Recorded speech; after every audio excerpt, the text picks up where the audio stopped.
दोस्तों, क्या आप भी कोइंसिडेंस पर यकीन करते हैं? अगर नहीं तो ये 3 सच्ची घटनाएं सुनकर आपका सोचने का नजरिया जो है वो बदल जाएगा। फर्स्ट, एक लेखक था जिसका नाम था मार्गल रॉबर्टसन। 1898 में इसने एक नोवेल लिखा जिसमें इसने एक टाइटन नाम के जहाज का जिक्र किया और ये जहाज बर्फ से टकराकर डूब जाता है।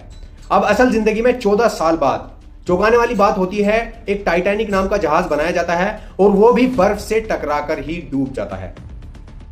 अमेरिका के 2 राष्ट्रपति अब्राहम लिंकन और जॉन एफ कैनेडी, दोनों की हत्या कर दी जाती है फ्राइडे के दिन। इन दोनों के जो मुख्य अधिकारी थे उनका नाम था जॉनसन।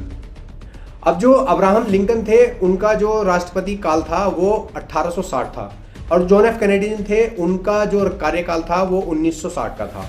दोनों के कार्यकाल में 100 साल का फर्क था, मगर इन दोनों की जो हत्या हुई है रहस्यमय तरीके से एक ही जैसे हुई है, तो ये कोई कोइंसिडेंस तो नहीं हो सकता।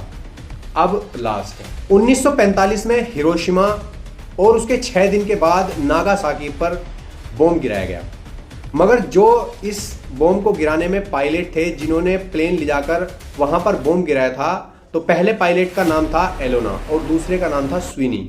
जब इन दोनों से इंटरव्यू में पूछा गया कि आपको उस वक्त क्या महसूस हुआ जब आपने वहां पर बॉम्ब गिराया, तो इन्होंने कहा कि हमें पता ही नहीं चला कि हम क्या करने जा रहे हैं। तो इतनी सारी बातें ये कोइंसिडेंट तो नहीं हो सकती। हमें पता ही नहीं कि दुनिया हमें कहां लेके जा रही है और इस दुनिया में चल क्या रहा है। ऐसे ही दिमाग हिला देने वाले फैक्ट के लिए फॉलो कर लीजिए और सब्सक्राइब कर लीजिए और अपनी राय कमेंट में जरूर दें।